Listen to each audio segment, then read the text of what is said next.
من هي المنتخبات اللي ستتأهل لدور 16؟ رسميا نهاية دور المجموعات، أطول دور مجموعات في تاريخ كأس العالم، وبداية الأدوار الإقصائية، بداية دور 32 من كأس العالم 2026. كأس العالم هذا اللي يعتبر أكبر عدد من المباريات واكبر عدد من المنتخبات. دور المجموعات كان تاريخي اسطوري، منتخبات اول مره تشارك في كاس العالم وحققت انجازات تاريخيه وصلت انها تاهلت للدور القادم، منها المنتخب الكاب فيردي. بالنسبه للمنتخبات العربيه مبروك على انجازاتكم، قدموا اداء تاريخي باستثناء منتخب واحد، المنتخب التونسي. انجاز تاريخي للقاره الافريقيه، من اصل 10 منتخبات تواجد في كاس العالم 9 منتخبات تاهلت الى الدور القادم الا منتخب واحد، تونس. يا اخي يلسي ارحمنا يا اخي ارحمنا. هارد لك للمنتخبات العربيه اللي اقصيت من دور المجموعات كما المنتخب الاردني، العراقي، السعودي والقطري. مبروك على ادائكم اللي كان مشرف حقيقه. الا منتخب تونس اهم والمهم كريستيانو رونالدو اللي مباراته الاخيره كانت امام المنتخب الكولومبي، اللي لو فاز المنتخب البرتغالي يتاهل كمركز اول، يعني مسار للنهائي باش يكون اسهل. اما لو تعادل او خسر يتاهل كمركز ثاني، يعني مسار اصعب ومش يواجه منتخبات صعيبه منها اسبانيا، فرنسا في نصف النهائي. بالنسبه للمنتخب الارجنتيني وميسي اللي هو هداف كاس العالم الحالي برصيد 6 اهداف، ميسي في فورمه عاليه، فورمه تاريخيه.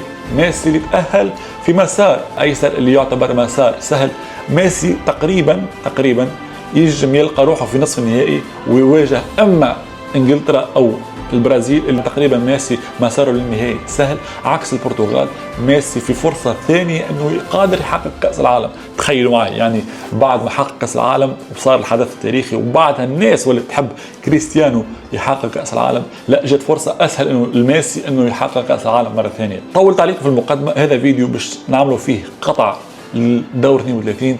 من هي المنتخبات اللي ستتأهل لدور 16؟ توقعاتي مبنية على واقع. بالنسبة للمنتخبات العربية توقعاتي باش تكون مبنية على عاطفة وعلى أمنياتي.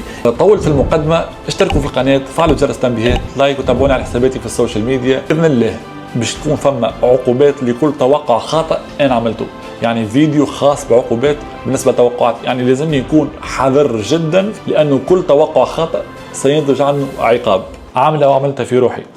علاش تحب تتعاقب عزيز؟ مسار الايسر تقريبا فيه 3 منتخبات مرشحه، البرازيل، انجلترا والارجنتين. من المسار الايمن فيه المنتخب الالماني، الفرنسي، المغرب وهولندا، الاسباني والبرتغال وبلجيكا.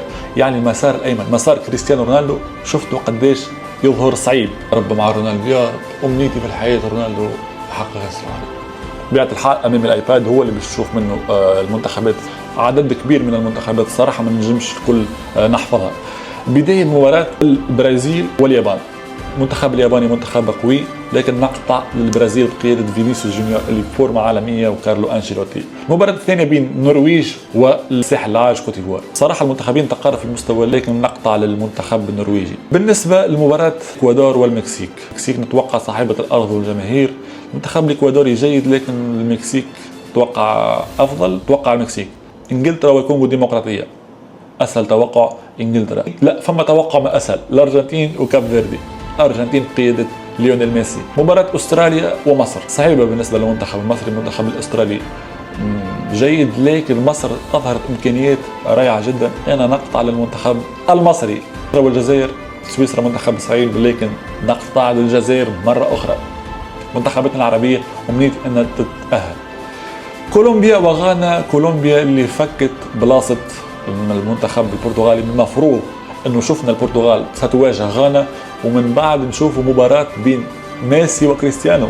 رسميا ميسي ورونالدو لن يتواجهوا في كاس العالم في صوره واحده، بلوغهم الاثنين النهائي. تخيلوا معي نهائي بين الارجنتين والبرتغال، بين ميسي وكريستيانو رونالدو. افضل مباراه في التاريخ، في تاريخ كره القدم.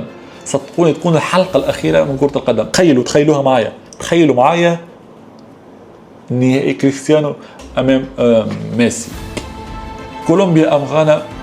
كولومبيا. نتعداو للمسار الايمن للبطوله، فيه كما قلت المنتخبات عدد كبير من المنتخبات القويه. البدايه بالمانيا والباراغواي. صراحه المنتخب الالماني مشكوك في امره، اداء مره جيد، فاز بنتيجه عريضه 7-1، ومره يقدم اداء سيء، لكن يبقى منتخب الماني افضل من المنتخب الباراغواي. مقطع للمنتخب الالماني. فرنسا والسويد. فرنسا افضل منتخب في دور المجموعات بقياده كيليان مبابي. كندا وجنوب افريقيا، اداء مستوى متقارب، لكن نقطع للمنتخب الكندي صاحب الارض والجمهور. المباراه الاسطوريه اللي باش تكون بين المغرب وهولندا هي تقريبا اقوى مباراه في دور 32 من كأس العالم. توقع المغرب ونتمنى المغرب. هولندا منتخب صعيب، منتخب قادر انه يوصل لادوار متقدمه جدا. البرتغال كريستيانو رونالدو سيواجه امير لوكا مودريتش. تمنياتي وتوقعاتي للمنتخب البرتغالي، وان شاء الله الادوار الاقصائيه يتغير حال المنتخب لانه اداء كارثي في دور المجموعات.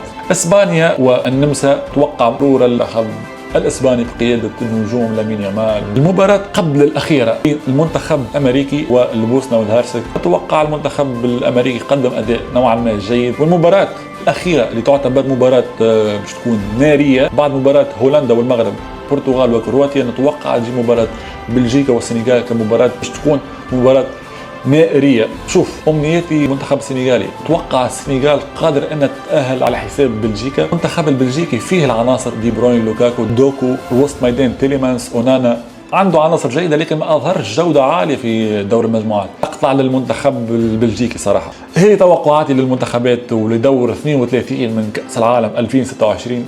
نتمنى الفيديو عجبكم، اشتركوا في القناة، فعلوا جرس التنبيهات، لايك وشير سبسكرايب، تابعوني على حساباتي في السوشيال ميديا انستغرام تيك توك وفيسبوك، قدم محتوى خاص. ان شاء الله الفيديو يكون عجبكم، ويلا سلام.